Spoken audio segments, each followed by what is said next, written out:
ओम अज्ञानतिमिरान्धस्य ज्ञानाञ्जनशलाकया चक्षुरुन्मीलितं येन तस्मै श्रीगुरवे नमः।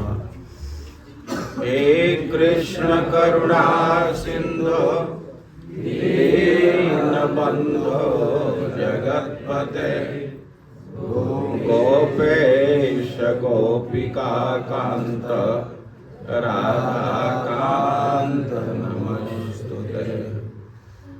जयतां सुरतोर्पङ्गः मम मन्दमतिर्गति मत्सर्वस्वपदाम्भोज राधा मदन मोहनौ। तप्त कांचन गौरांगी राधे वृंदावनेश्वरी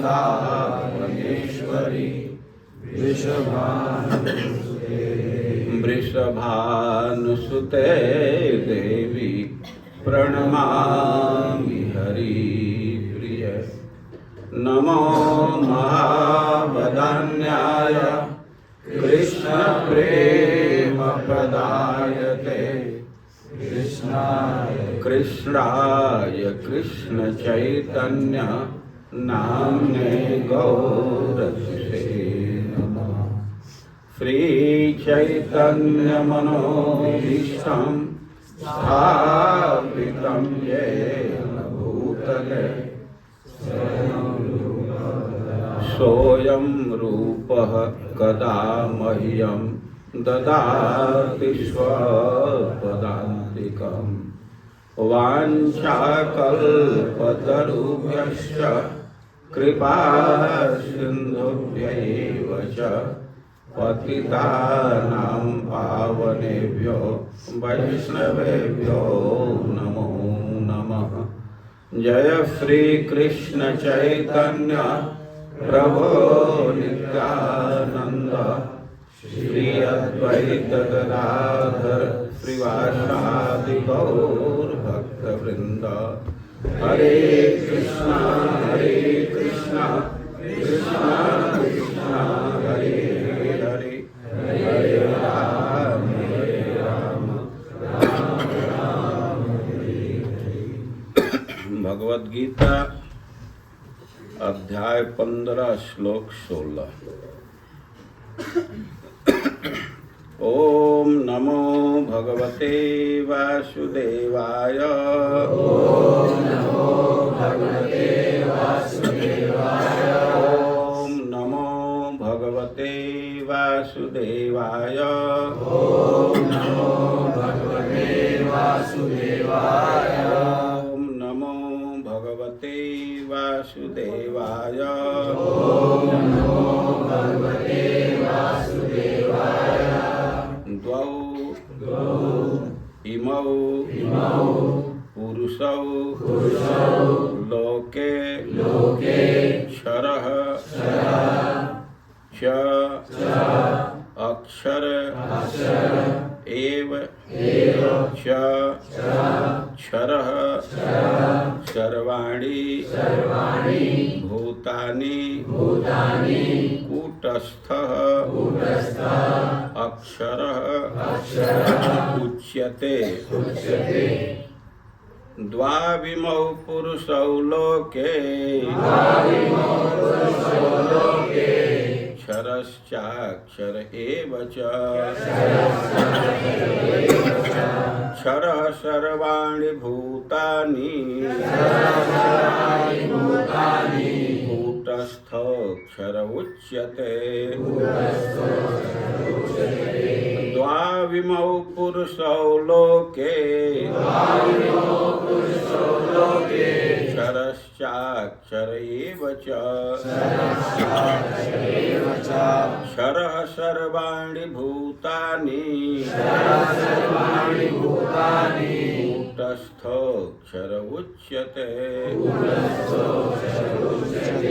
द्वाविमौ पुरुषौ लोके क्षरश्चाक्षर एव च क्षरः सर्वाणि भूतानि कूटस्थक्षर उच्यते द्वौ दो इमौ ये पुरुषौ जीव लोके संसार में क्षरः च्युत च तथा अक्षरः अच्युत एव निश्चय च तथा क्षरः च्युत सर्वाणि समस्त भूतानि जीवों को कूटस्थ एकत्व में अक्षरः अच्युत उच्यते कहा जाता है। अनुवाद और तात्पर्य श्रील प्रभुपाद के द्वारा। अनुवाद जीव दो प्रकार के हैं, च्युत तथा अच्युत। भौतिक जगत में प्रत्येक जीव च्युत क्षर होता है और आध्यात्मिक जगत में प्रत्येक जीव अच्युत अक्षर कहलाता है। तात्पर्य जैसा कि पहले बताया जा चुका है, भगवान ने अपने व्यासदेव अवतार में ब्रह्म सूत्र का संकलन किया। भगवान ने यहाँ पर वेदांत सूत्र की विषय वस्तु का सार संक्षेप दिया है।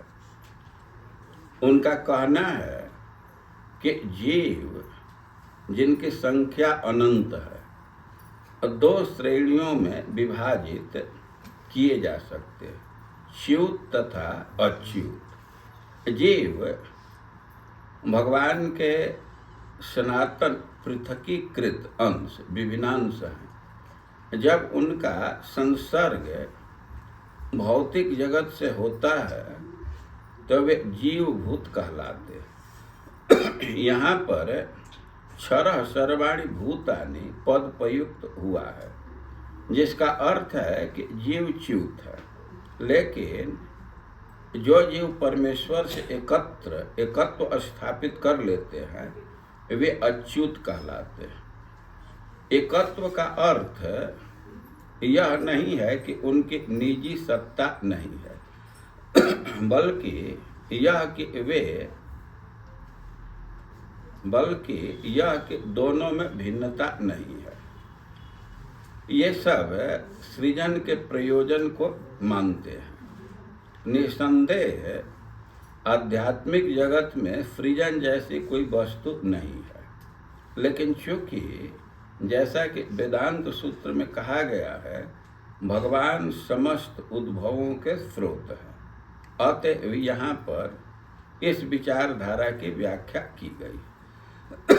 भगवान श्री कृष्ण के कथनानुसार जीवों की दो श्रेणियां, वेदों में इसके प्रमाण मिलते हैं, अतएव इसमें संदेह करने का प्रश्न ही नहीं उठता।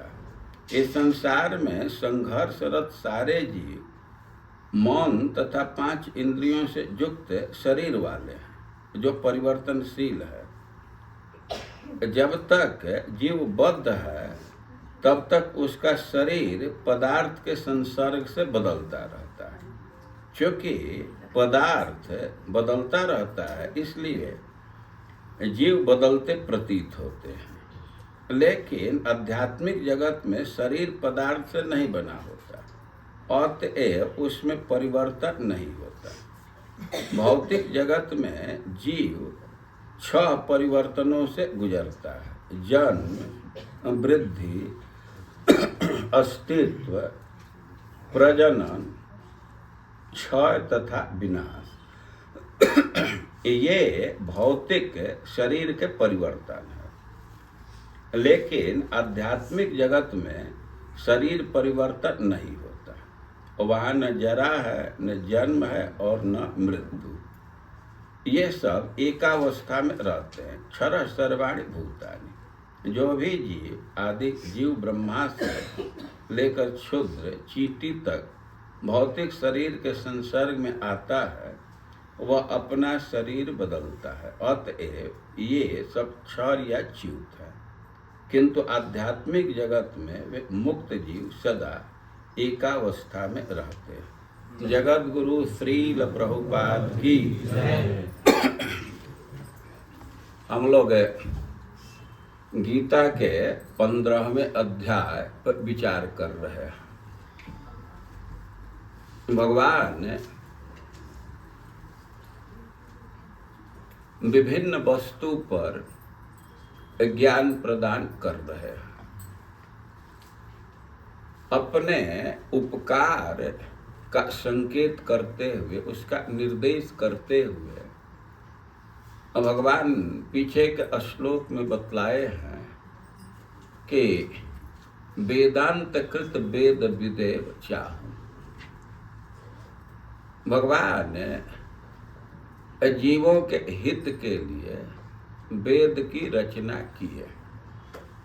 उन्हीं के श्वास रूप वेद है, उनसे निकले हैं। या वेदांत कृत वेद व्यास जी के रूप में वे वेद के सार को सूत्र रूप में प्रस्तुत किए, उसको वेदांत कहते हैं। जो वेद का निर्णय है और उसको एक जगह प्रस्तुत कर दिए और उसको वेदांत सूत्र कहते हैं। और वेद व्यास जी के रूप में अवतरित होकर के भगवान उसकी रचना किए। या जैसा कल हम लोग सुने कि अंत का अर्थ होता है निर्णय, तो भाई वेद का क्या निर्णय है और उसको भगवान बतला रहे हैं। एक प्रश्न खड़ा होगा कि निर्णय तो कई एक लोग देते हैं, किसको माने? तो भगवान कह रहे हैं कि वेदविद, मैं वेद को जानता हूँ। तो जो व्यक्ति जानता है वह कुछ निर्णय दे तो उसका वैल्यू है, और जिसको ज्ञान ही नहीं है और उसके निर्णय का क्या वैल्यू? और भगवान वेद को जानते हैं, वेद को पढ़ाए भी हैं। ब्रह्मा जी को वेद पढ़ाए और संकल्प से ही पढ़ा दिए। और वेदविद, वेद के वे जानकार हैं, वेद को समझ रहे हैं। अब कोई कह सकता है कि वेद जानते हैं और उसका सारांश तो बतला दीजिए। वेद को जानना तो कठिन है, अब जानकार व्यक्ति मिल गया है तो उससे थोड़ा वेद का सारांश भी जान देना चाहिए। यह भगवान जीवों के हित के लिए अपने से कह रहे हैं कि वेद में जानता हूँ और वेद का सारांश क्या है उसको सुन लो। तो अब वेद के सारांश को बतला रहे हैं। 3 श्लोक में वेद के सारांश को बतला दिए। ये 3 श्लोक बहुत महत्वपूर्ण है। कह रहे हैं कि द्वाविमौ पुरुषौ लोके क्षरश्चाक्षर एव च क्षरः सर्वाणि भूतानि कूटस्थक्षर उच्यते। कि भाई कोई भी लोक है और चेतन तत्व 2 प्रकार के। आप संसार पर विचार करेंगे तो कुछ चीज जड़ है। जड़ का अर्थ है कि उसमें अपनी क्रिया शक्ति नहीं है, अपना ज्ञान शक्ति नहीं है। जैसे दीवाल है तो दीवाल अपने से कहीं चल नहीं सकता, या किसी ज्ञान को ग्रहण नहीं कर सकता। जो चेतन तत्व है तो वह तो ज्ञान ग्रहण कर लेता है, या चेतन तत्व के संपर्क से जड़ में भी ज्ञान की शक्ति आ जाती है। आप लोग देखे होंगे कि चुंबक है, चुंबक में लोहा को खींचने की शक्ति है, लेकिन जो साधारण लोहा है तो उसमें आकर्षण शक्ति नहीं है। लेकिन चुंबक के संपर्क से साधारण लोहा में भी आकर्षण शक्ति आ जाती है। और आप दुनिया का विश्लेषण करेंगे तो जड़ तत्व है, चेतन तत्व है। जड़ तत्व में क्रिया शक्ति नहीं है, ज्ञान की शक्ति नहीं है, लेकिन चेतन तत्व में क्रिया शक्ति है, ज्ञान शक्ति है। हम लोगों का शरीर भी जड़ है, लेकिन इसमें चिद्ध कण का प्रवेश है। एक चित्त अणु का निवास है। अब उसके प्रभाव से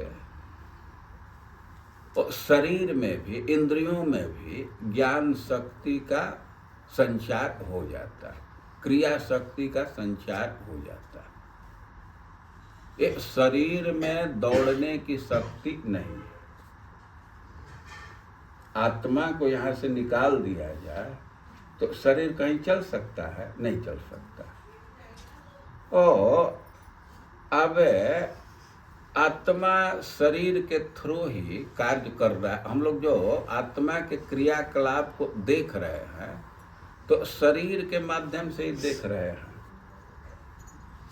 शरीर से आत्मा को अलग कर दिया जाए तो हम लोग तो उसके क्रिया शक्ति का, ज्ञान शक्ति का कुछ अनुभव नहीं करेंगे। वो क्या कर रहा है, क्या पढ़ रहा है, ये सब तो कुछ पता नहीं चलेगा। तो अज्ञ समाज में शरीर को ही आत्मा मान लिया जाता है। भाई शरीर को ही चेतन मान लेते हैं, क्योंकि शरीर के क्रियाकलाप को देख रहा है, दौड़ रहा है, बोल रहा है, कुछ सुन रहा है। और भगवान कह रहे हैं कि द्वामिमौ पुरुषौ लोके। संसार में दो प्रकार के पुरुष हैं, दो प्रकार के पुरुष हैं, और उनका विभाजन कर रहे हैं। क्षरश्चाक्षर एवच। एक क्षर है और एक अक्षर है।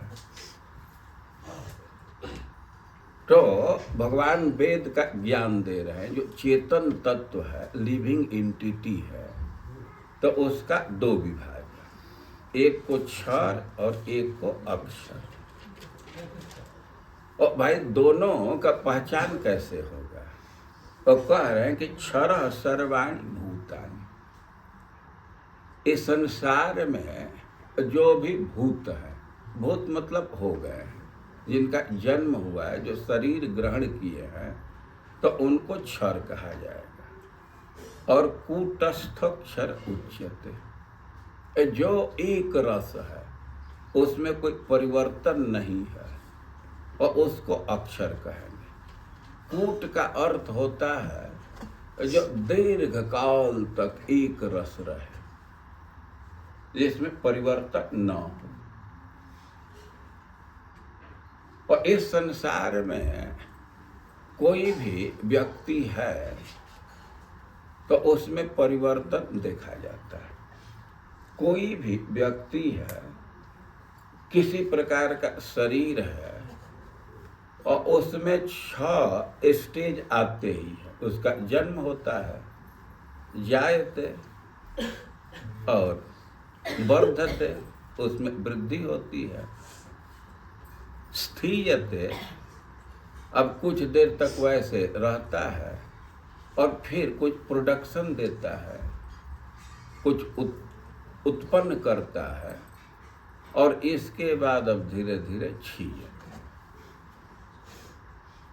और वह उसका क्षय होने लगता है, और अंततः नश्यते। कोई भी व्यक्ति है किसी प्रकार का, और इसमें ये परिवर्तन देखा जाता है। चाहे वृक्ष पर आप विचार कीजिए, पशु पर विचार कीजिए, आदमी पर विचार कीजिए, तो 6 अवस्था से गुजरता है, परिवर्तन हो रहा है ना। और इसलिए इसको क्षर कहते हैं। और जिस शरीर में कोई परिवर्तन नहीं है, एक रस रहता है, और उसको अक्षर कहते हैं। और यह तो एक परिवर्तन के दृष्टि से विभाजन किया गया है। आप दूसरे ढंग से विभाजन कर सकते हैं कि जिससे प्राणी पर माया का प्रभाव है, जिस आत्मा को माया ढक लेती है, तो वह हुआ क्षर। और जिस पर माया का प्रभाव नहीं है, वह है अक्षर।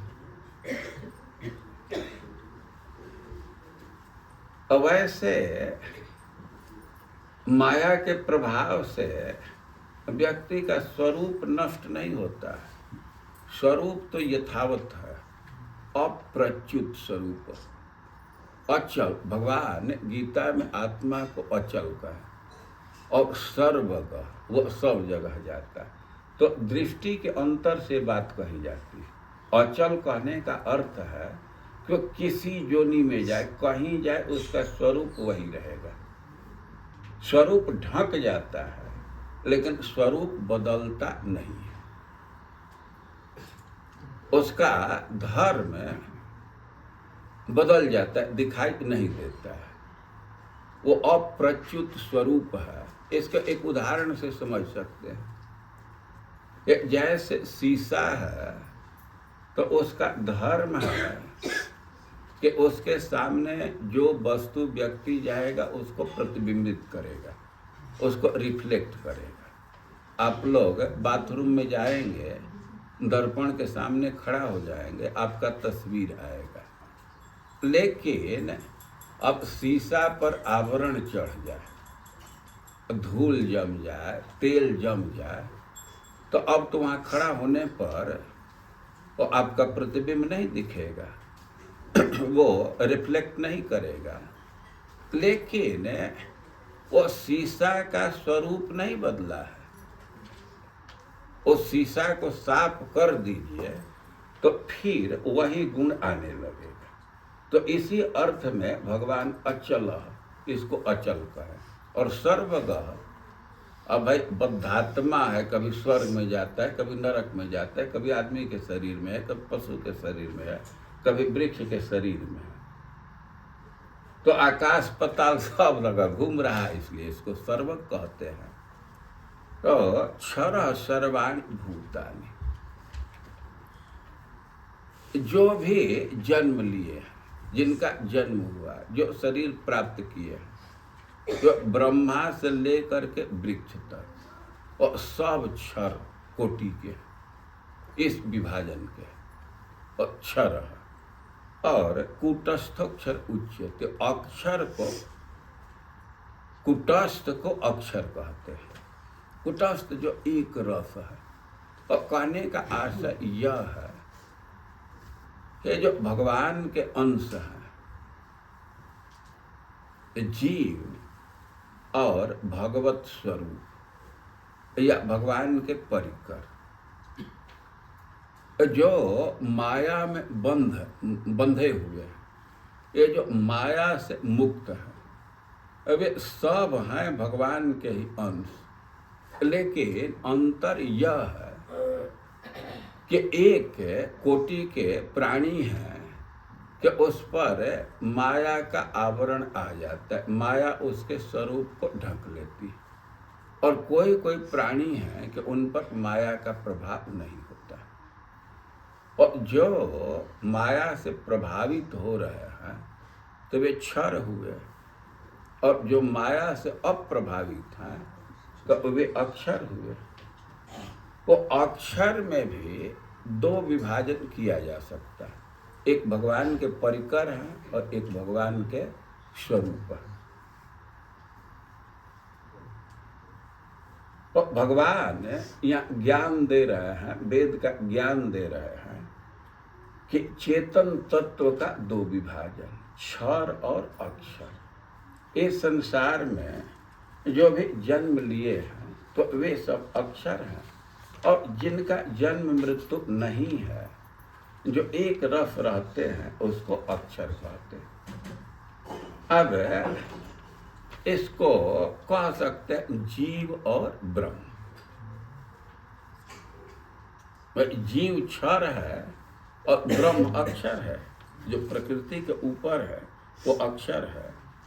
तो पहले तो चेतन तत्व के विषय में ज्ञान दिए, अब और इस ज्ञान को स्पष्ट कर रहे हैं कि उत्तम पुरुषस्त्वन्य परमात्मेत्य उदाहृत यो लोकत्रयमाविश्य बिभर्त अव्यय ईश्वर उत्तम पुरुषस्त्वन्य। तू अन्य, ये क्षर और अक्षर का विभाजन किए और कह रहे हैं कि इससे भिन्न, इससे अन्य एक उत्तम पुरुष है। पुरुष का विभाजन किए दो, क्षर और अक्षर, और क्षर और अक्षर से भी भिन्न, इससे श्रेष्ठ एक पुरुष है, तो उसको परमात्मा उदाहृत, परमात्मा कहा जाता है। अब परमात्मा की विशेषता बतला रहे हैं कि यो लोकत्रय महाविश्य विभर्तव्य ईश्वर। वो परमात्मा की विशेषता बतला रहे हैं कि उसमें ईशता शक्ति ईश्वर है, वो कंट्रोल करता है, और अव्ययम, वो अव्यय है, और लोकत्रय महाविश्य विभर्ति, ये तीनों संसार में, तीनों लोक में प्रवेश करके वो धारण किया, पालन कर रहा है। और भाई अब यह भेद कैसे करने लगे? ये तो कहा गया है कि जो ज्ञान तत्व है तो एक है, दो नहीं है। ज्ञान तत्व अद्वय है, उसमें तो दो नहीं है, और उसको तीन शब्द से बोलते हैं। तत्व एक है लेकिन संज्ञा तीन है। ब्रह्मेति, परमात्मेति, भगवानेति शब्दते। वो केवल शब्द अलग देते हैं, वो तत्व एक है। लेकिन यहाँ भगवान कह रहे हैं कि तू अन्य, जो अक्षर है, ब्रह्म है, तो उससे भिन्न, उससे श्रेष्ठ एक पुरुष है, उसको परमात्मा कहते हैं। अरे तत्व एक है, एक वस्तु है, तो उसको श्रेष्ठ कैसे कह दिए? ब्रह्म से परमात्मा कैसे श्रेष्ठ हो गया? और सिद्धांत को समझना चाहिए कि उपासना के दृष्टि से उपास्य की श्रेष्ठता बतलाई गई। आप गीता पढ़ेंगे तो उसमें ज्ञान योग है, और कर्म योग है, ज्ञान योग है, भक्ति योग है। अब ज्ञान योग में भी विभाजन किया गया है। एक निर्विशेष ब्रह्म का ज्ञान है, उसको प्राप्त करना चाहते हैं, और कुछ अष्टांग योग का अभ्यास करके परमात्मा को प्राप्त करना चाहते हैं, वहाँ भी विभाजन है। तो भगवान ने ज्ञान से योग को श्रेष्ठ बतलाया। ऐसा है ना, ज्ञानीभ्यः योगी श्रेष्ठ है। तो ज्ञान पंथ के जो उपासक हैं, तो उनके लक्ष्य तो ब्रह्म है, उसमें मिलना चाहते हैं। और ज्ञानी से योगी श्रेष्ठ हैं, और इस आधार पर उनके जो उपास्य हैं, उनके लक्ष्य हैं, उपास्य हैं, तो उपासना, उपास्य की श्रेष्ठता स्थापित की गई। और जो ज्ञानी हैं, ज्ञानिनोभ्योऽधिको योगी, और ज्ञानी से श्रेष्ठ योगी। अब ज्ञानी का उपास्य कौन है? ब्रह्म। और योगी का उपास्य कौन है? परमात्मा। और जब ज्ञानी से श्रेष्ठ योगी है तो इनके जो उपास्य है वहां भी यह सिद्धांत लागू होगा।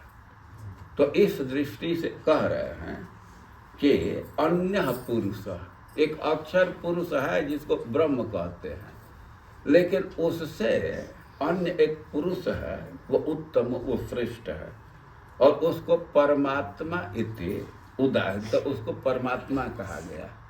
अब उस परमात्मा की विशेषता बतला रहे हैं कि यो लोकत्रय माविष्य, वो तीनों लोक में प्रवेश करके विभर्ति, इसको धारण कर रहा है।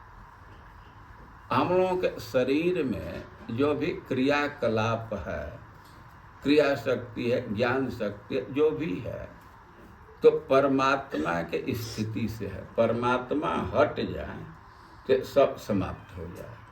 ये ब्रह्मांड की रचना की है और उसमें भी परमात्मा रूप से भगवान प्रवेश किए, तब इसमें क्रिया शक्ति आई। श्रीमद् भागवतम में आप पढ़ते हैं कि सृष्टि का काम पूरा हो गया, देवता लोग भी वहां आ गए, लेकिन आपस में कोई संयोजन नहीं हो पा रहा। तो अनीसा, वो कुछ भी करने में सक्षम नहीं थे।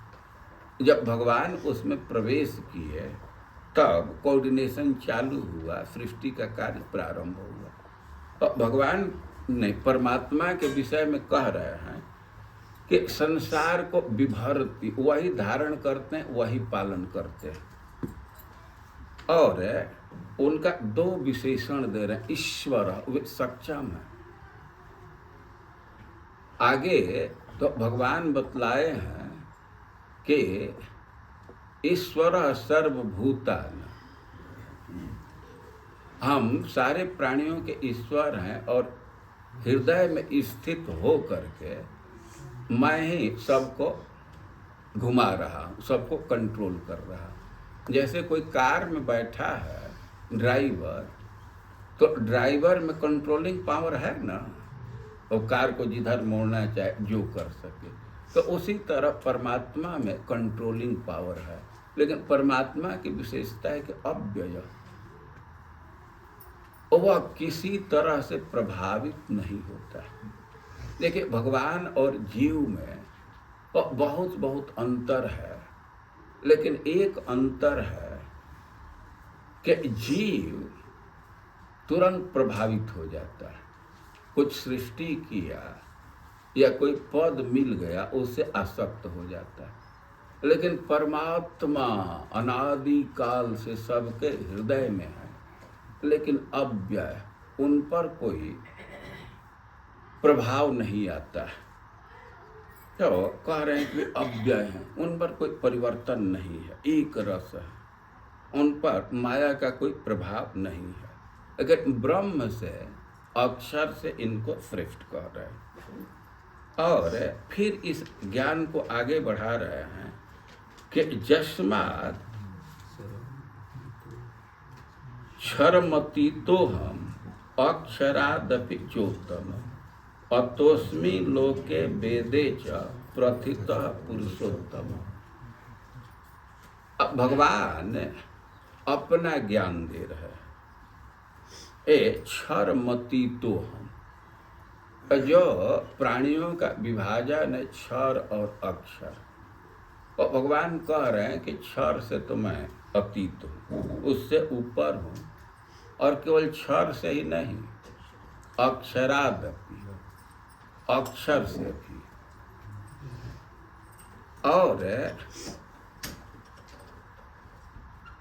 चकार से वे कह रहे हैं कि उससे भी, माने भगवत जो स्वरूप है उससे में भी उत्तम, वे श्रेष्ठ है, या परमात्मा से भी श्रेष्ठ है। तो अतोस्मी लोके वेदे च प्रथितः पुरुषोत्तम, और इसी से लोक में और वेद में हम पुरुषोत्तम के रूप से ख्यात हैं। सब जगह हमको पुरुषोत्तम कहते हैं। और भगवान पुरुषों में सबसे उत्तम है। अभी पुरुष का फिर से एक बार लिस्ट देख लीजिए। पुरुष दो प्रकार के, क्षर और अक्षर। तो भगवान तो क्षर से श्रेष्ठ है और अक्षराद अपि, अक्षर से भी श्रेष्ठ है, और फिर च दे रहे, मतलब परमात्मा से भी श्रेष्ठ है, और इसी से उनको पुरुषोत्तम कहा जाता है। और पुरुष जो क्षर प्राणी है वे भी पुरुष है। जो अक्षर है, जो माया में नहीं गिरते, भगवान के परिकर हैं, तो वे भी पुरुष हैं, और परमात्मा भी पुरुष है। लेकिन सबसे श्रेष्ठ जो पुरुष है उसको पुरुषोत्तम कहेंगे। अब कोई भी पुरुष की गिनती कर लीजिए, सबसे श्रेष्ठ कह रहे हैं कि मैं, और इसी से लोक में और वेद में ये ख्यात है पुरुषोत्तम के रूप में, लोक में भी और वेद में भी। लोक का अर्थ है लोक्यते पर्यालोच्यते वेद तात्पर्यम अनेन, जैसे वेद के तात्पर्य को देखा जाए और उसको लोक कहा गया है। और ज्ञान के दो स्रोत हैं, एक को श्रुति कहते हैं और एक को स्मृति कहते हैं। और जिसमें कोई परिवर्तन नहीं है, यथावत सुन करके व्यक्ति धारण करता है तो उसको श्रुति कहते हैं। और कोई सुन करके धारण किया, उसके तात्पर्य को अपने शब्दों में प्रस्तुत कर दिया तो उसको स्मृति कहते हैं। तो लोके वेदे च, लोक में और वेद में, मतलब स्मृति और श्रुति में सब जगह हमको पुरुषोत्तम कहा गया है।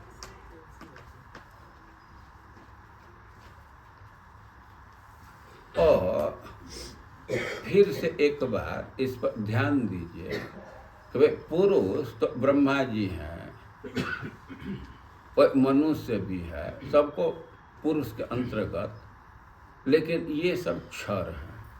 लेकिन कोई कोई पुरुष अक्षर है, से कारणोदकसाई पुरुषावतार सुनते हैं ना, तो वे लोग तो अक्षर हैं, लेकिन भगवान उनसे भी श्रेष्ठ है। भगवान के कई एक स्वरूप है, तो सब स्वरूप में कृष्ण सबसे श्रेष्ठ है। और कह रहे हैं कि ये बात वेद में भी स्थापित है और लोक में। लोक का अर्थ समाज भी होता है, तो हम लोग भी इस बात का अनुभव करते हैं कि हम लोगों के समाज में भी यह स्थापित बात है कि सबसे श्रेष्ठ कृष्ण। जब अवतार की बात चलती है तो भाई भगवान राम भी आराध्य है, लेकिन लोग कहते हैं वो 12 कला के अवतार हैं, कृष्ण 16 कला के। सुनते हैं आप लोग ना? तो भगवान कह रहे हैं कि सबसे ऊपर मैं हूं, और यह बात बिल्कुल स्थापित है, ख्यात है, सब लोग जानते हैं। तो यह ज्ञान दिए भगवान, सारे वेद का निचोड़ प्रस्तुत कर रहे हैं कि कृष्ण सबसे ऊपर, अवे पुरुषोत्तम। अब इस ज्ञान के फल को बतला रहे हैं। यो माम एवं असम्मूढ़ो जानाति पुरुषोत्तम स सर्वविद भजति मां सर्वभावेन भारत। कह रहे हैं कि जो हमको इस रूप में समझ गया, यो माम एवं का अर्थ है कि 3 श्लोक में जो भगवान ज्ञान प्रस्तुत कर रहे हैं, और जानाति पुरुषोत्तम, उसके आधार पर जो हमको पुरुषोत्तम समझ गया। असम्मूढ़, असम्मूढ़ का अर्थ है कि अब कोई संशय का अवकाश नहीं है, उसके मन में किसी प्रकार का डाउट नहीं।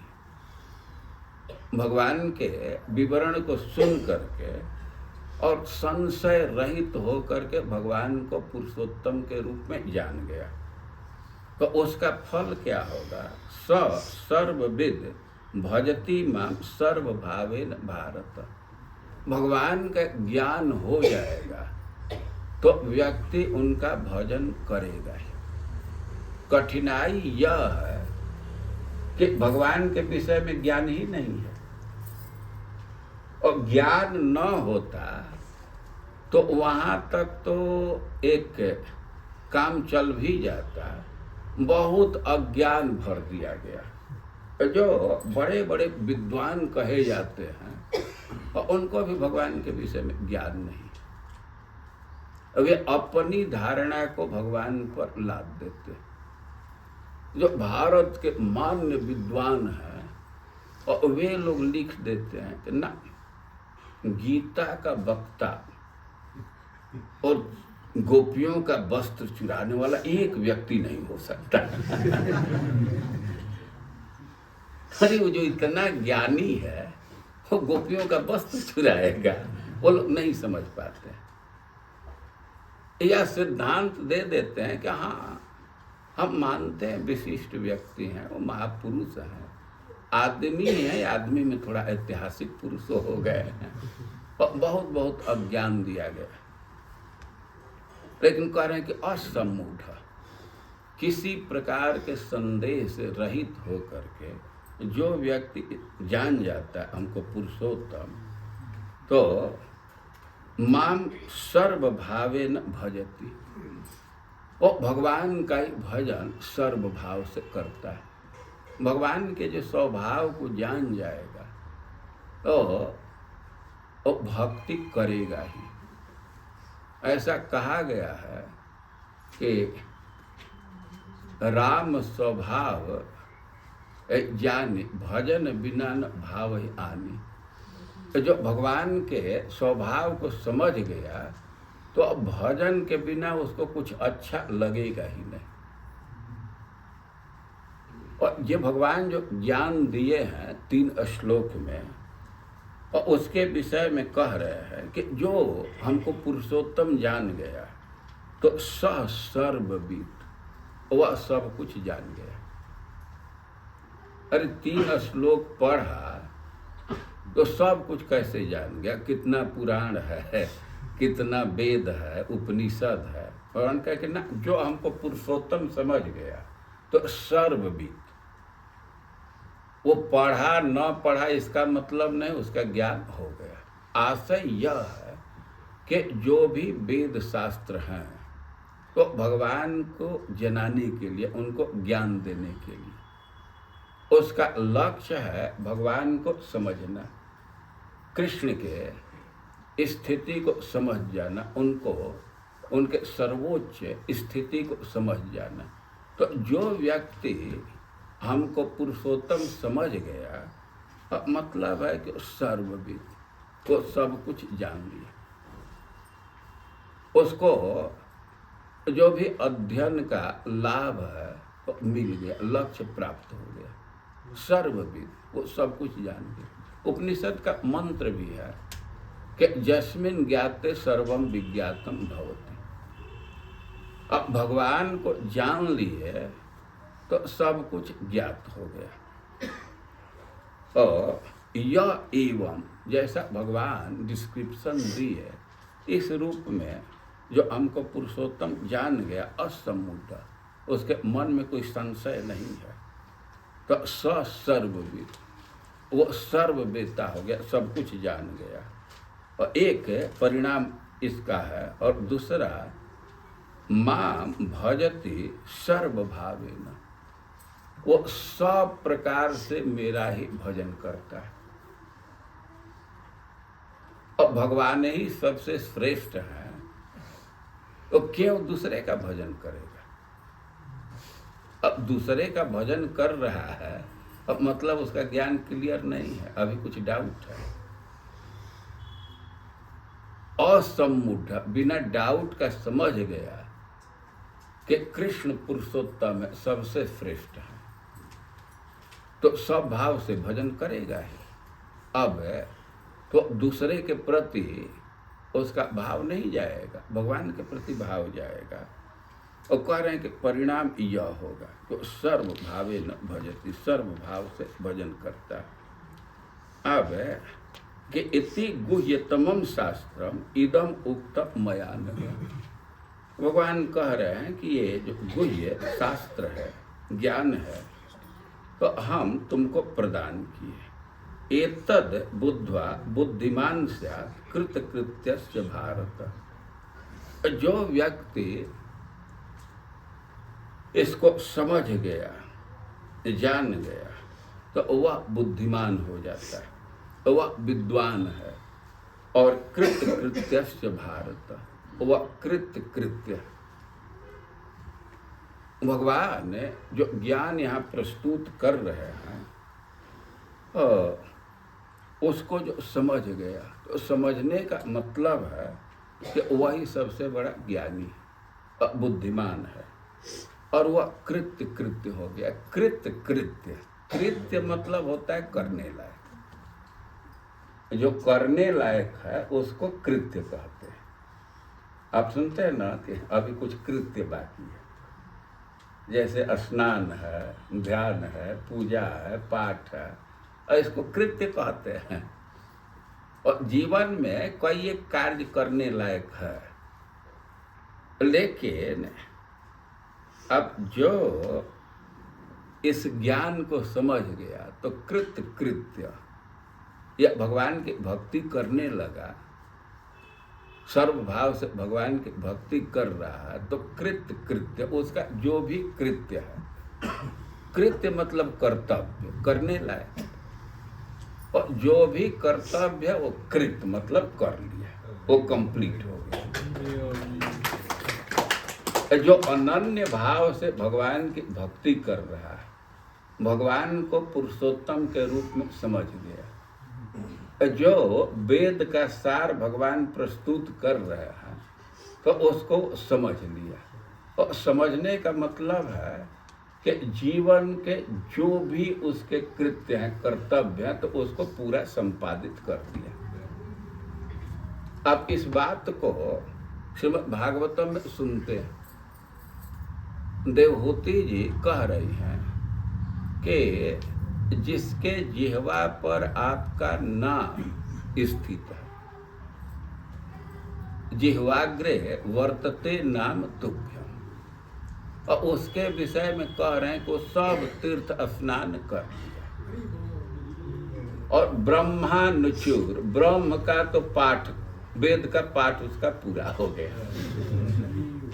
जिह्वा के अग्र भाग पर भगवान का नाम है, तो उसका वेद पाठ कंप्लीट, वेद का उच्चारण कर दिया। भाई ये सब बात क्यों कही जा रही है? इसका आशय यह है कि वेद का अनुशीलन करने का लक्ष्य भक्ति तक पहुंचना।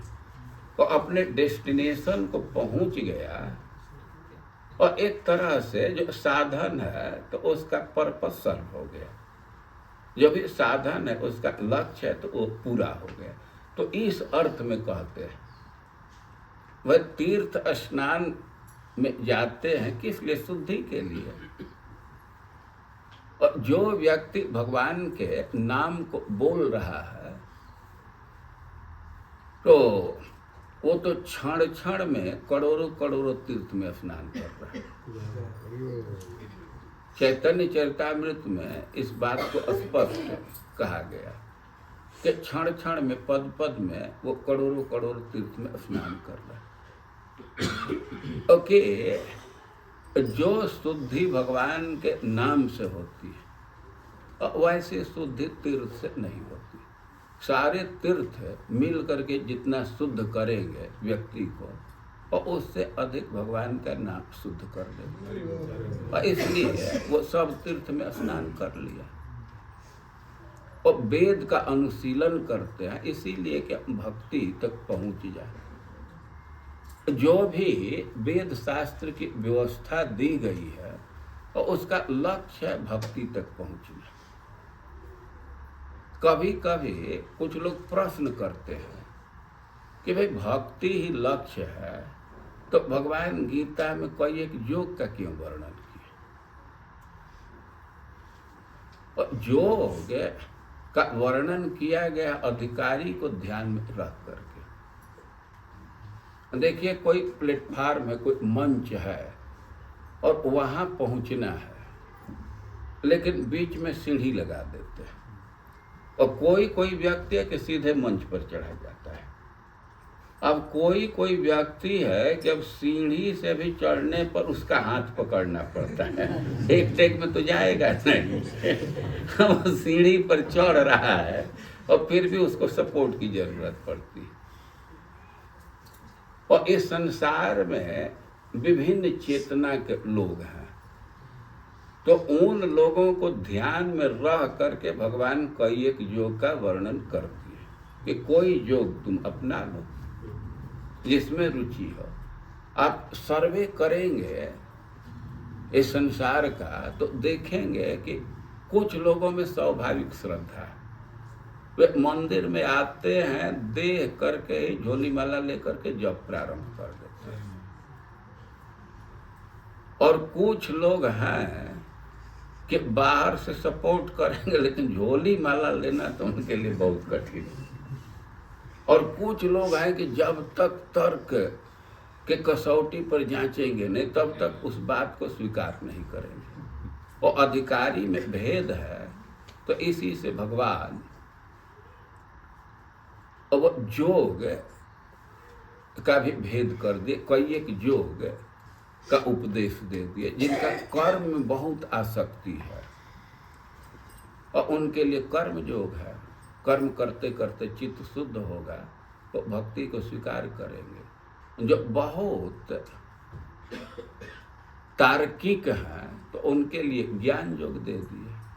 भाई सही दिशा में तर्क करेंगे तो तर्क करते करते इस निर्णय पर आ जाएंगे कि भगवान सबसे श्रेष्ठ हैं और उनके आगे हमारा कोई अस्तित्व ही नहीं है, हमारा कुछ वैल्यू नहीं। अब इस ज्ञान पर आ जाएंगे तो स्वाभाविक भगवान को प्रणिपात कर देंगे, उनके शरणागति को स्वीकार कर लेंगे। तो ज्ञान योग का भी उद्देश्य है भगवान की शरणागति स्वीकार कर। और अधिकारी में बहुत भेद है, अलग अलग चेतना। शुद्ध भक्ति सब सीधे नहीं स्वीकार कर पाते।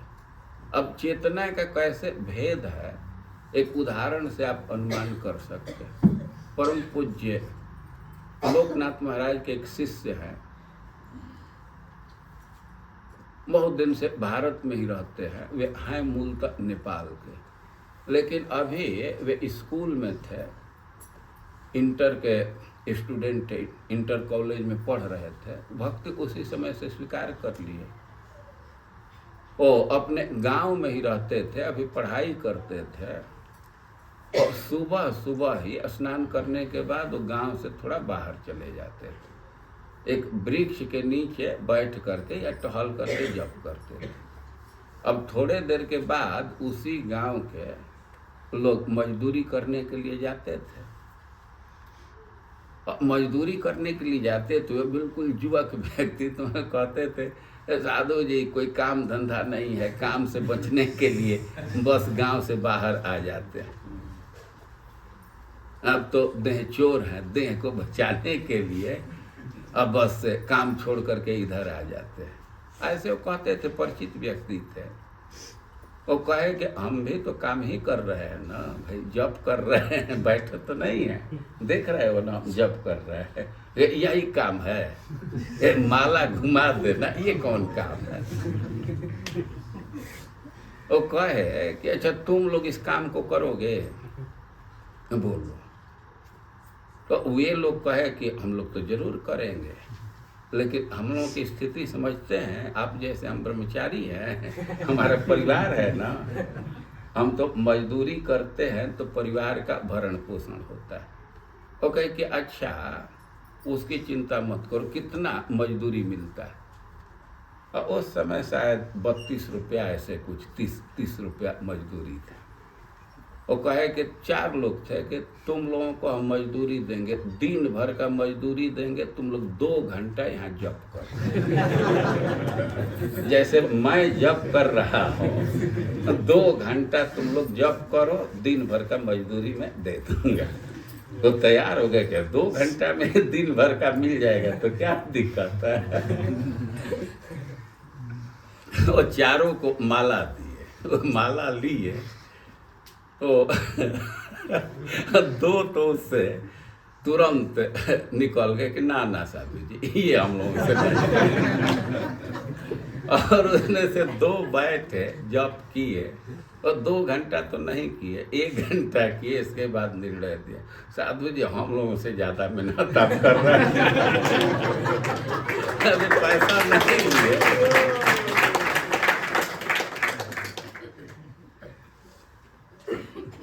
और चेतना का अंतर है। आप यहीं देखेंगे कि कुछ लोगों का व्यवस्था करने में बहुत मन लगता है।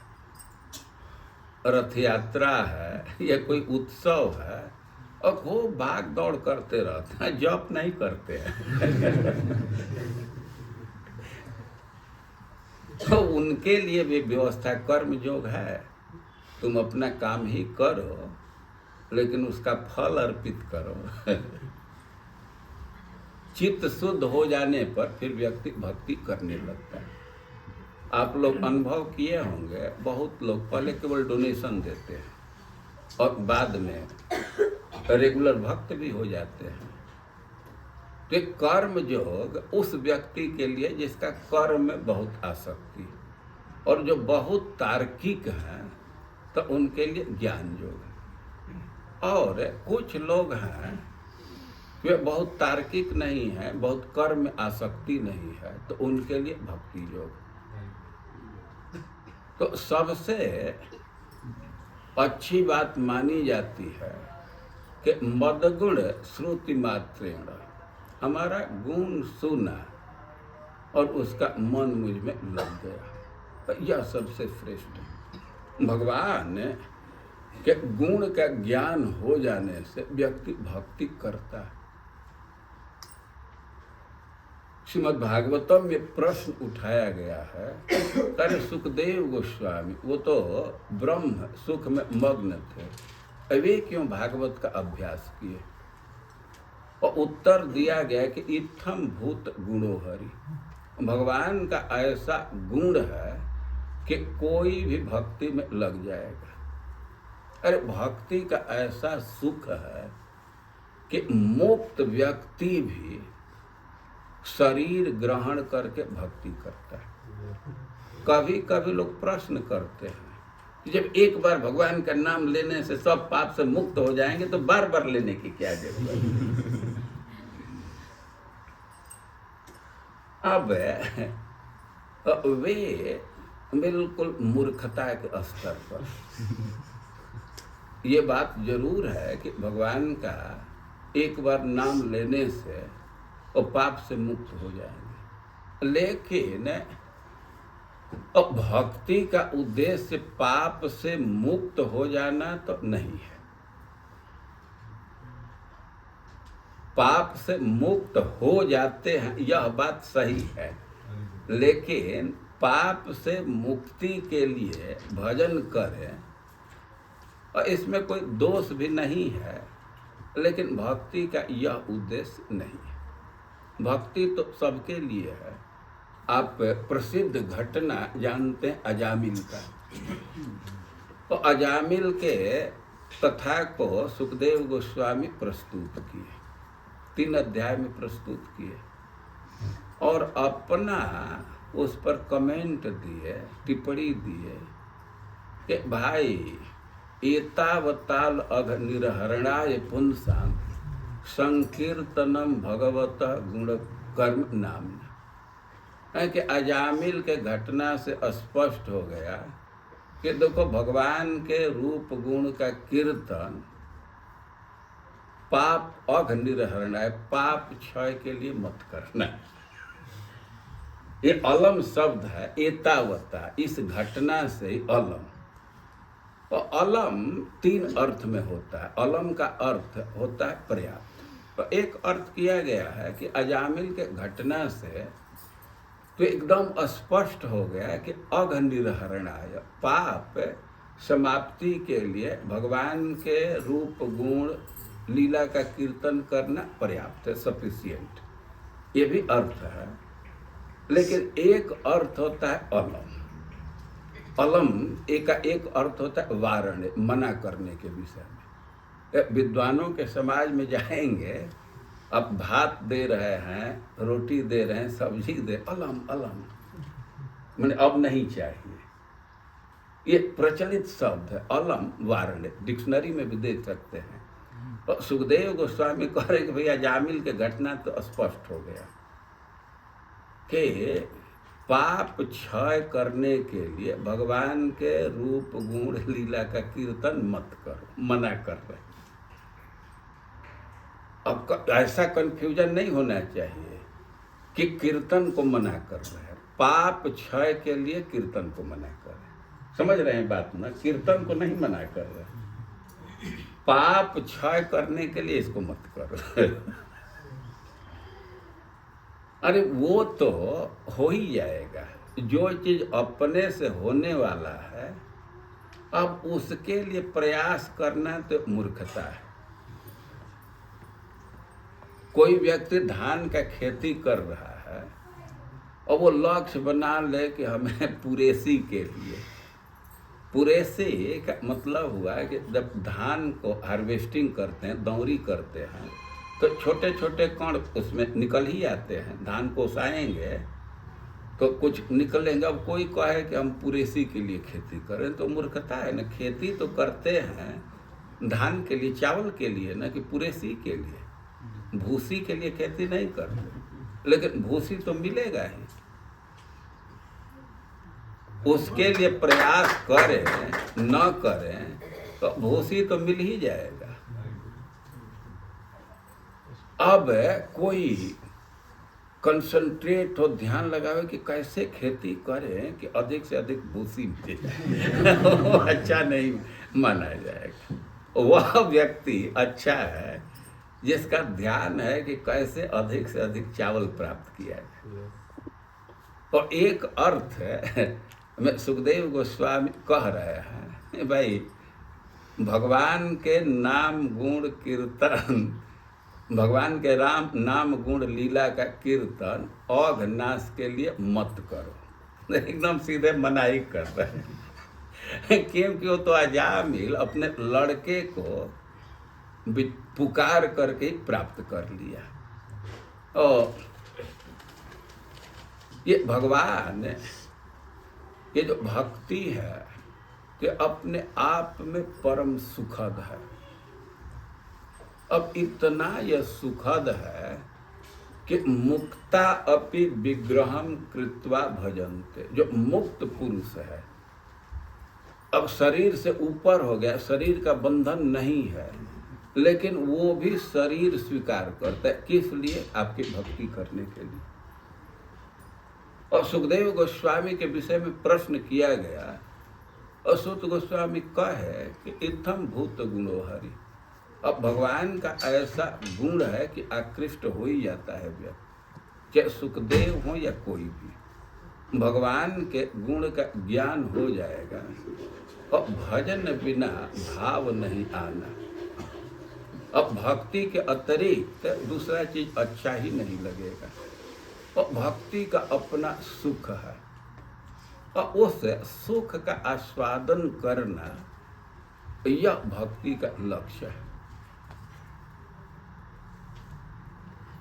अब दूसरी कामना हृदय में रहती है तो भक्ति के सुख का आस्वादन नहीं कर पाते। और खास करके जो भगवान का नाम है तो इसका तो स्वरूप ही आनंदमय है।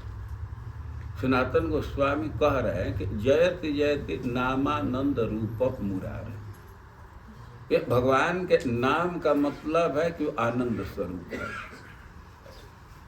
यह नाम है और आनंद है, तो अपने आप में तो आनंद है ही है, वह दूसरे को भी आनंद प्रदान करता है। और जो निरंतर जप करते हैं नाम के आस्वादन के लिए,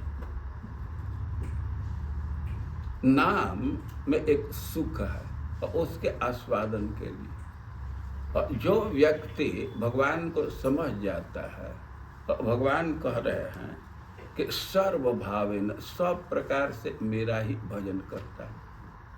अब उसके मन में कोई दूसरा भाव नहीं आता है, भक्ति को छोड़ करके उसको दूसरा चीज पसंद नहीं पड़ता।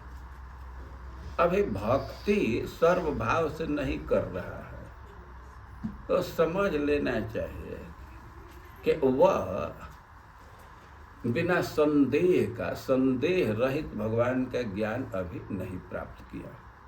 और भगवान ये जो उपदेश दे रहे हैं तो कह रहे हैं कृत कृत्यस्य भारत, और भक्ति करने लगा और उसके जीवन का जो भी कर्तव्य है वह पूरा हो गया और सब बुद्धिमान, और वह बुद्धिमान है। एक अर्थ किया गया है कि जो भगवान को ये गीता के ये अंतिम अंश को, मतलब 15वें अध्याय के अंतिम श्लोक को, 3 श्लोक को समझ जाता है और उसे भगवान का परोक्ष ज्ञान भी हो जाता है।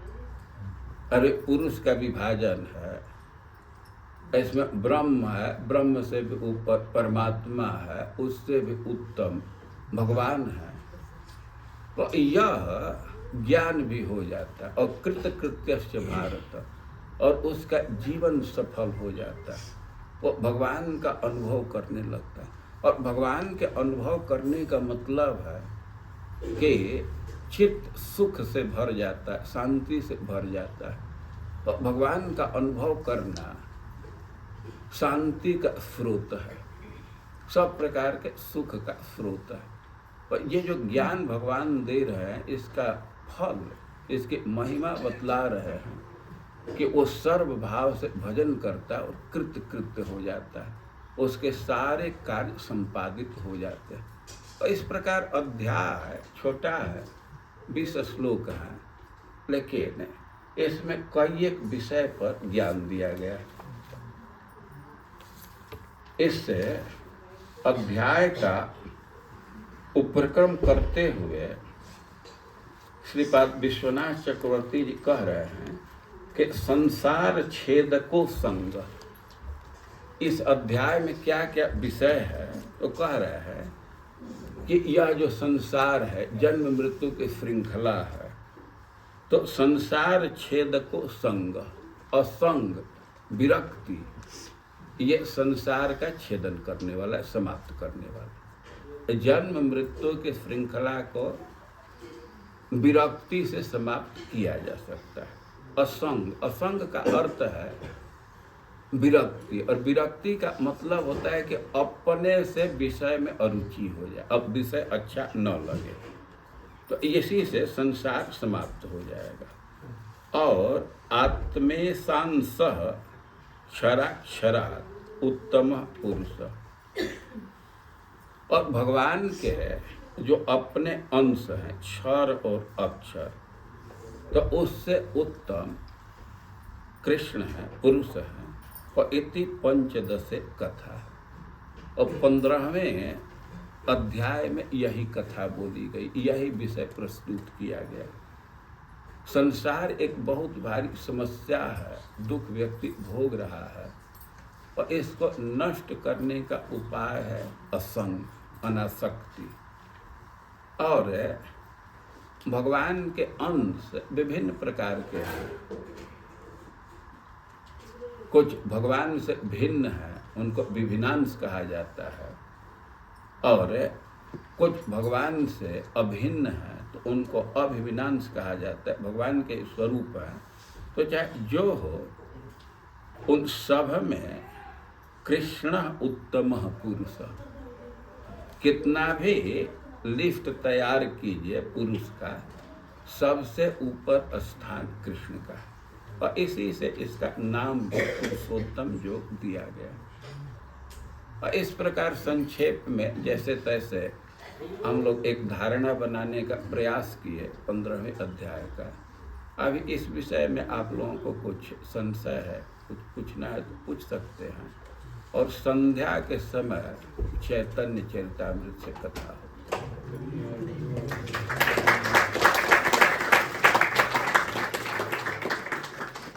बोलिए।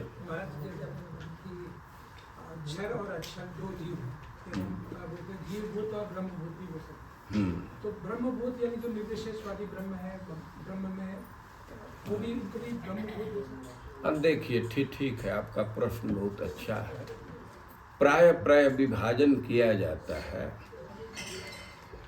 क्या बोले, जीवभूत और ब्रह्मभूत। जो प्रकृति के अंदर है, प्रकृति के अधीन है, तो वे जीवभूत हैं। और जो प्रकृति से बाहर है, माया से बाहर, वे ब्रह्मभूत है। अब ब्रह्म का एक अर्थ होता है जो गुणातीत है, प्रकृति के गुण से ऊपर है, और उसको ब्रह्म कहते हैं। और जो गुणों के अधीन नहीं है वो ब्रह्मभूत है। अब उसमें जिसको जिसको लीजिए।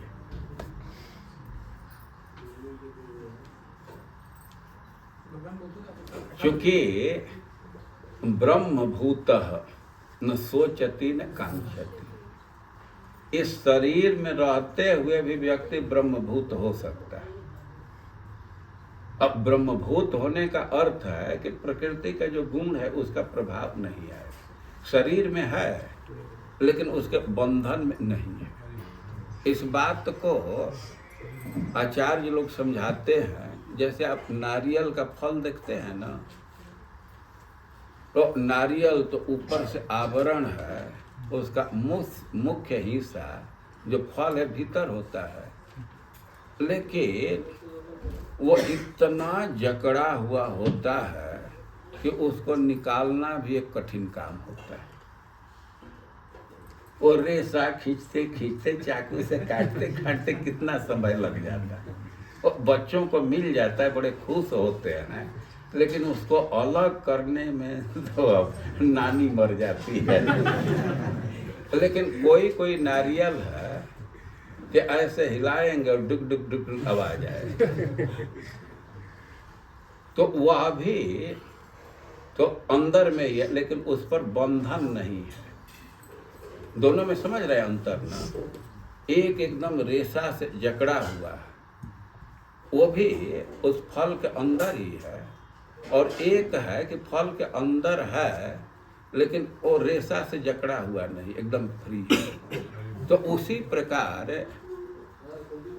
जो गुणों से बंधे हुए हैं, गुण के अधीन हैं, तो उनको जीवभूत कहते हैं। और जो गुणों से अप्रभावित है, उससे ऊपर हो गए तो ब्रह्मभूत। और प्राय जो इस लोक से ऊपर हो जाते हैं, भगवान के धाम के हैं, तो वे ब्रह्मभूत हैं। लेकिन इस संसार में रहते हुए भी, इस शरीर में रहते हुए भी व्यक्ति ब्रह्मभूत हो सकता है। गुणों से अप्रभावित है, उसको ब्रह्मभूत कहा जाए।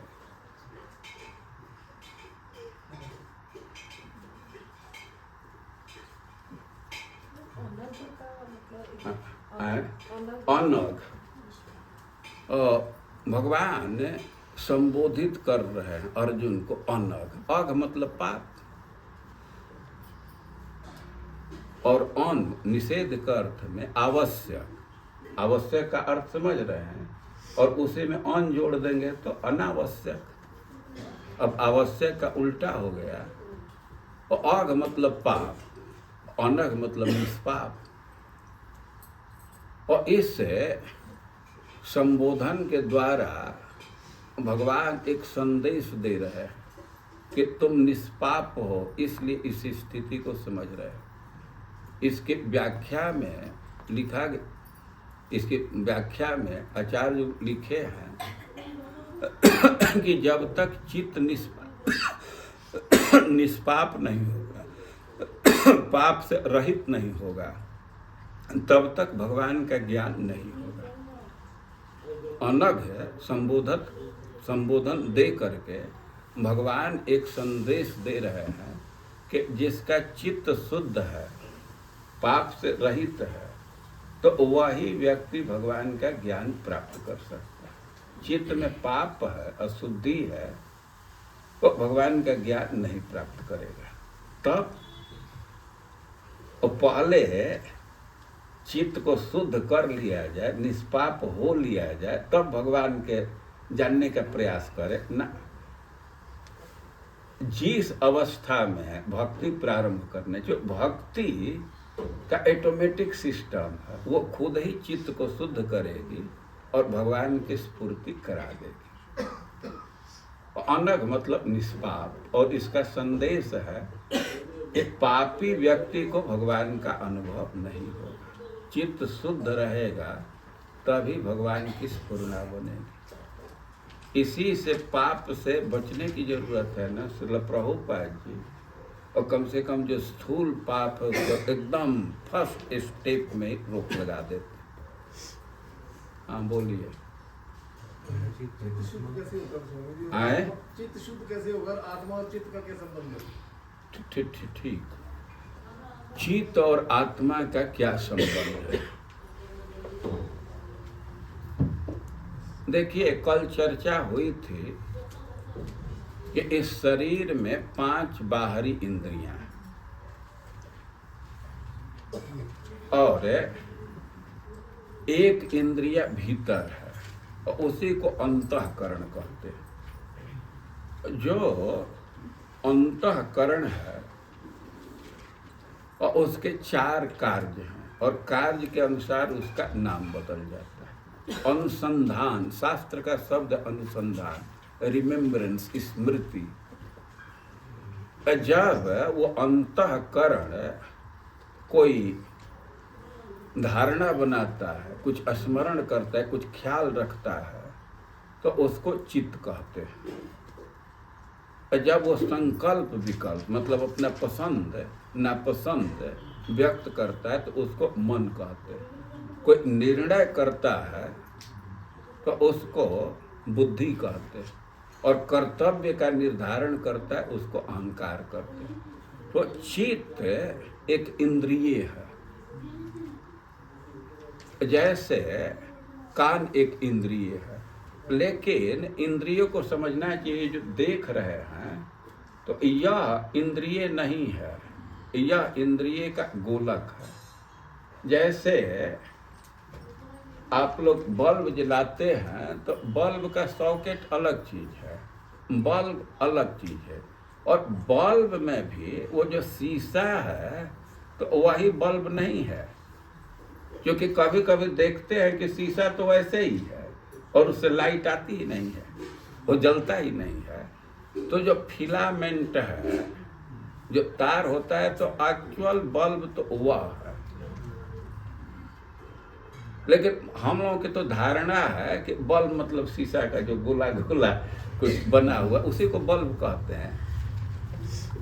और वैसे ही इंद्रियां सूक्ष्म, ये तो शरीर का एक अंग ही है, लेकिन शरीर से सूक्ष्म इंद्रियां, वो इंद्रिय का दर्शन नहीं कर पाते हैं।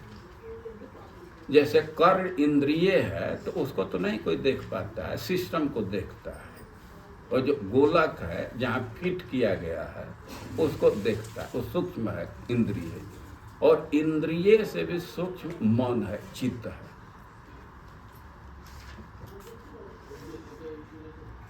और उसी चित्त में परमात्मा और आत्मा का निवास होता है। वो आत्मा तो बहुत सूक्ष्म है। भगवान गीता में बोले हैं, या भागवत में जहाँ भी, जीवा नाम ने सूक्ष्मा नाम जीवो हम। जो सूक्ष्म पदार्थ की कल्पना करेंगे और उसमें जीव है। जीव बहुत सूक्ष्म है, बहुत छोटा है, लेकिन उसका निवास स्थान चित्त है। और चित्त में रह करके ही वो पूरे शरीर में चेतना का संचार करता है। क्रिया शक्ति, ज्ञान शक्ति वहीं से प्राप्त हो जाता है पूरे शरीर को। इसको एक उदाहरण से समझाया गया। जैसे खूब अच्छा चंदन है, जो गर्मी में चंदन का लेप करते हैं, और खूब अच्छा चंदन है तो केवल ललाट पर लगा दीजिए तो पूरे शरीर में शीतलता का संचार हो जाता है। कोई अग्नि का पुंज है और एक जगह जला दीजिए तो पूरा रूम प्रकाशित हो जाता है, रूम में सब जगह प्रकाश फैल जाता है ना। तो उसी तरह आत्मा या परमात्मा चित्त में स्थित है, और यहाँ स्थित होने से पूरा शरीर में चेतना शक्ति का, मतलब ज्ञान शक्ति का, क्रिया शक्ति का संचार हो जाता है।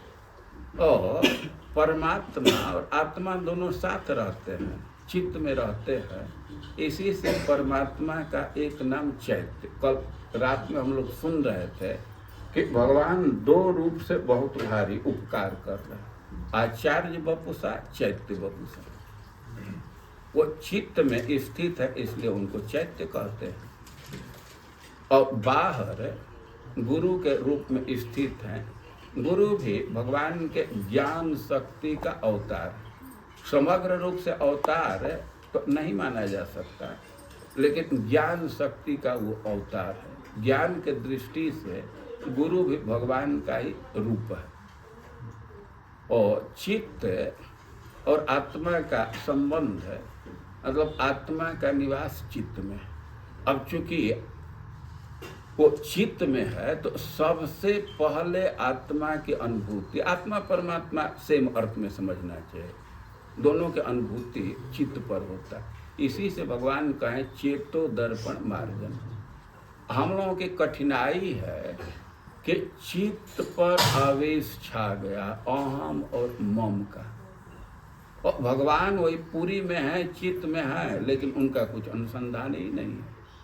जैसे शीशा पर बहुत गंदगी ढक जाए तो वो कुछ प्रतिफलित नहीं होता है, प्रतिबिंब व्यक्ति देख नहीं पाता है। और भाई भगवान तो चित्त में है, आत्मा चित्त में है, तो सबसे पहले तो उसी का ज्ञान होना चाहिए।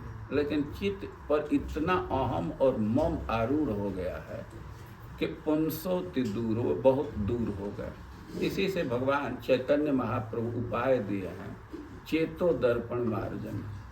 चित्त को शुद्ध करने की आवश्यकता है। दर्पण गंदा है, उसको पोंछ देते हैं तो बिंब प्रतिफलित होने लगता है। चित्त को शुद्ध कर देंगे तो भगवान की अनुभूति होने लगेगी। अनेक साधन है, सुधर्म पालन, जप तप, लेकिन परम विजयते श्री कृष्ण संकीर्तन, सबसे श्रेष्ठ है भगवान का। हरे कृष्णा कृष्णा कृष्णा हरे हरे, हरे राम राम राम हरे हरे। हाँ वो कुछ बस यही लास्ट। थैंक यू महाराज जी। महाराज जी एक क्वेश्चन ये है कि जैसे जब हम भक्ति करते हैं तो भक्ति करने के बाद हम बद्ध जीव की हमारी गति क्या होती है? हम क्षर में ही रह जाते हैं या फिर हम अक्षर में पहुंच पाते हैं? हाँ ठीक है। देखिए 2 विभाजन किया गया है, और उसको मायाबद्ध और माया मुक्त या नित्य बद्ध, नित्य मुक्त, कई एक शब्द आए। हम भक्ति प्रारंभ करेंगे तो भक्ति का एक स्तर आएगा कि हम इस आवरण से मुक्त हो जाएंगे, और जो हमारा वास्तविक स्वरूप है वो स्फुरित हो जाएगा, प्रकट हो जाएगा। अब वह स्वरूप प्रकट हो गया, भगवान के सेवा में चले गए, तो आप फिर माया में आकर के नहीं पड़ेंगे, और भजन करते करते व्यक्ति मुक्त हो जाता है, उसी रैंक को प्राप्त कर जाता है। लेकिन एक ओरिजिनल पोस्टिंग और प्रमोटेड पोस्ट में कुछ ना कुछ अंतर तो रह ही जाता है। ऐसा नहीं है कि एकदम एक हो जाएंगे, कुछ कुछ दृष्टि से अंतर रह जाता है। हम भगवान के स्वरूप में आ जाएंगे। जो अक्षर में जैसे आपने बताया 2 चीजें हैं, अक्षर में भगवान के परिकर हैं, भगवान के स्वरूप हैं। भगवान के जो परिकर हैं वो भी माया के प्रभाव में नहीं आते हैं।